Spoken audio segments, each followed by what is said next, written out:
అవని విషయంలో పల్లవికి అయితే మాత్రం షాక్ అని చెప్పాలి.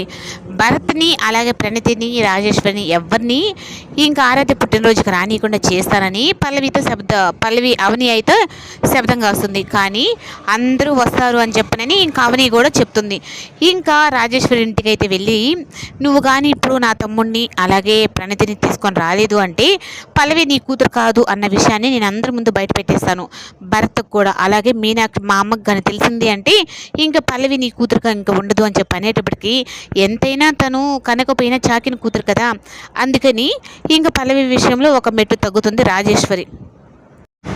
ఇంకా అలా అనేటప్పటికీ ఇంకా శ్రేయ కూడా ఇంకా ఆరాధ్య పుట్టినరోజుకి అయితే వస్తారు. ఏంటి శ్రీకర్ మీరు ఇక్కడికి వచ్చారు అని అంటే, మేము శాశ్వతంగా ఇక్కడే ఉండిపోవడానికే వచ్చామని శ్రేయ అయితే పల్లవికి షాక్ ఇస్తుంది. ఇంకా అందరూ ఒకలా ఉంటే ఇంకా భరత్ ప్రణీతిని తీసుకొని రాజేశ్వరి కూడా ఆ ఇంటికి వస్తుంది. ఇంకా వాళ్ళని చూసిన తర్వాత మీనాక్షి అయితే వెళ్ళి తనని పట్టుకున్న తర్వాత రాజేశ్వరికి అయితే చాలా కోపం వస్తూ ఉంటుంది.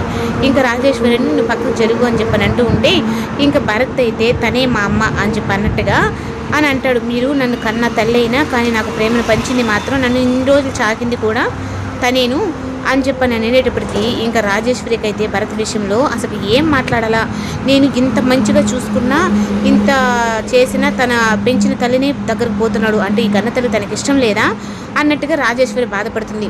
ఇంకా పల్లవి అయితే ఏం చెప్పి మా అమ్మని ఇలా అంతా ఒప్పించింది, ఈ అవని దగ్గర ఏదో నిజం ఉంది కానీ అది బయట పెట్టట్లేదు అన్నట్టుగా ఇంకా మాట్లాడుతూ ఉంటే ఇంకా పల్లవి అయితే మాత్రం ఇంకా తను ఆ నిజం తెలుసుకోవాలని